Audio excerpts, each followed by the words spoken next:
This is what happens when an electric vehicle's lithium-ion battery gets damaged in a collision. 打快了，快快快打快了！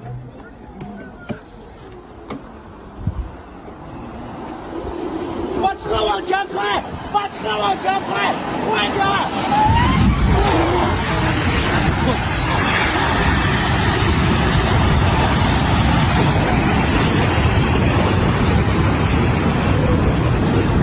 The risk of a fiery explosive death is higher than any EV owner would like to acknowledge, especially Chinese EV owners, with scores of fires and explosions happening daily in China. This man simply wanted to drive his car when it suddenly alerted him to a fault and started catching fire. Thank goodness it alerted him in time.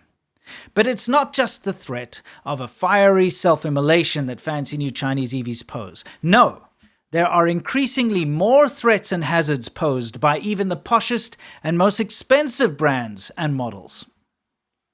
What I'm about to show you will have you on the edge of your seat.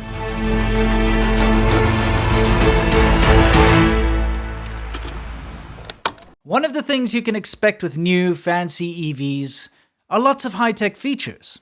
Things like self-driving, self-parking. Unfortunately, this is what happened when a Chinese man used the self-parking feature on his fancy new EV.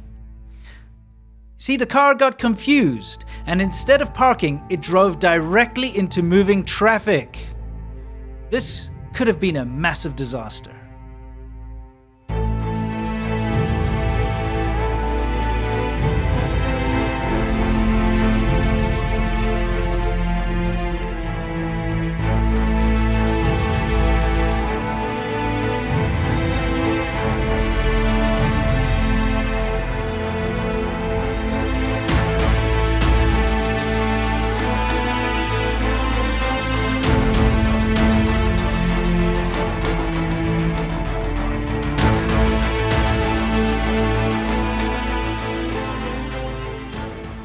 This high-tech and brand new Chinese EV suddenly lost control and accelerated at full speed without warning.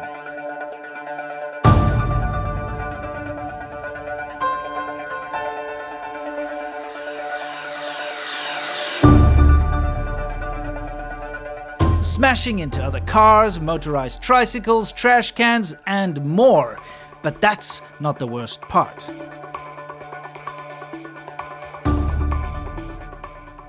If you look at the car, the airbags didn't deploy. This is more common than you think. I've previously reported on airbags failing to deploy on brand new and even flagship Chinese EVs in the past. Why is it that these failures happen?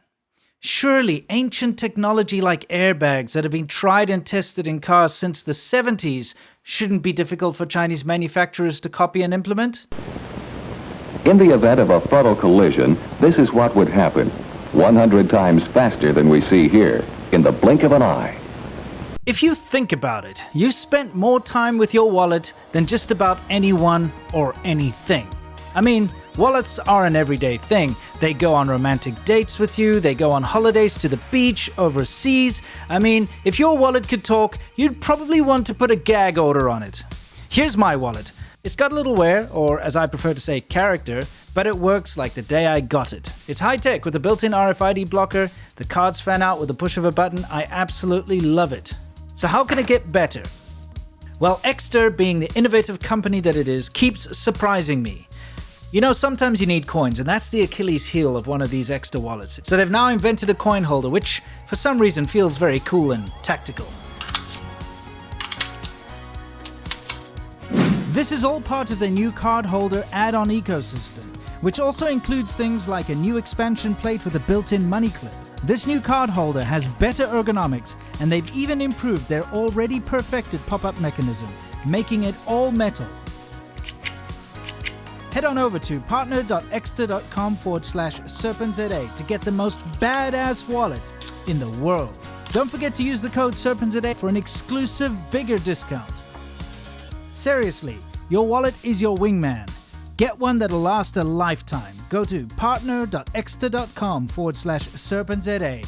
And seriously, don't forget to use the code SerpentZA for that special discount. And now, back to the show. Really, they can't do that right? I mean, the new technology like self-parking, sure. It's still a fairly new thing, but even so, if it's confused, it should have a fail-safe shut-off feature rather than try and drive into the middle of a busy road. Why is it that Chinese EVs are failing these very basic safety features? And why are there so many EV-related fires and accidents in China? So much so that places are banning EVs from underground parking lots all over China. Well, I can explain it with one phrase. China is the land of shortcuts and facades. Hear me out. China was incapable of producing a gasoline-powered car. I'm serious. There isn't one homegrown, reliable Chinese gasoline-powered car. All of the internal combustion engines found in Chinese cars are copies of either Japanese, German, or some other foreign engine. There is no homegrown Chinese engine, just derivatives based on existing technology. You see, it's complicated. Internal combustion engines have a myriad of moving parts with extremely low tolerances and zero space for error. The supply chains are very complicated, and the materials and quality that the parts are made out of is very important. I owned and drove a brand new Chinese car for 10 years. Problems that you wouldn't ever expect would crop up all the time. Things like rubber hoses that usually last decades failed after 2 years. Shifter cables that I've never really seen break in a car simply snapped when I was shifting gear. Electrical issues and other mechanical issues cropped up all the time, and it was due to the poor quality of materials and lackluster quality control used in the construction of my brand new Chinese car. EVs are far simpler. Just the electric motor, which is some wire and magnets, the speed controller, which is the computer that runs everything, and the battery, which is chemistry. A far simpler thing to put together, especially if you already have Tesla to copy from. The problem is that the shortcuts that caused China's internal combustion cars to fail and fall apart also cause issues with China's EVs. It's the lackluster quality control and shortcuts when it comes to the quality of components. This is something that China simply can't seem to shake, and it affects every single industry. Somewhere down the supply chain, someone substitutes quality for rubbish so that they can profit more. There's also the responsibility side of things. I mean, recently Jeep had a massive recall, and this was due to concerns that the instrument panel in some Gladiator and Wrangler models could short out and fail. We've seen this happen a lot over the years in the automotive industry. When a quality control issue is identified, the manufacturers initiate recalls and fix or replace the problem. This is because of high standards, intense scrutiny, and the possibility of legal action and repercussions. Chinese manufacturers, however, enjoy a bit of a gray area. The Chinese government is pushing hard for China to dominate the world when it comes to EVs, and so doesn't want bad press to escape the confines of the controlled media ecosystem of China.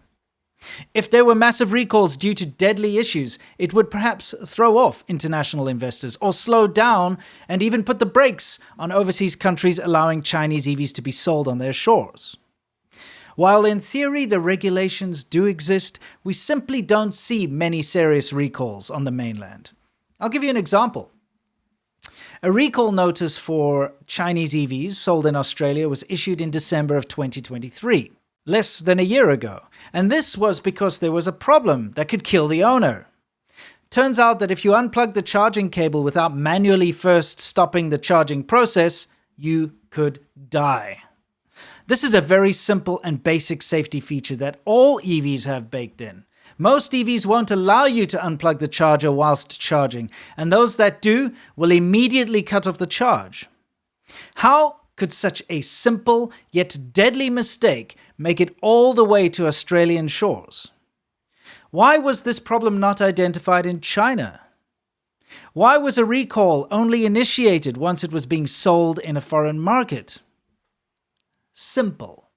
Foreign markets have higher standards, and there are more legal repercussions. China is not a free country.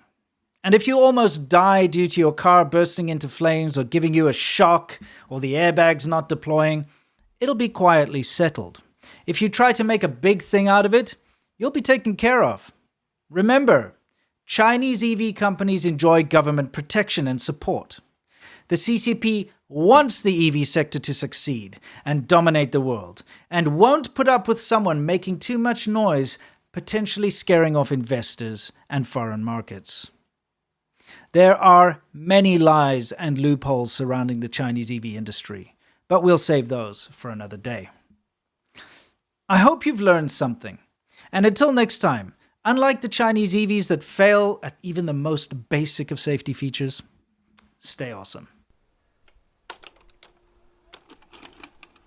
Hey, I wanted to throw in this funny clip and remind everybody that, Friday is a great time to join us on the China Show. We always cover the latest news in China, but not only that, the fun stuff and all the hilarious things and the funny propaganda and obviously the serious stuff too. But please come over to the China Show on Friday. I'd love to see you there.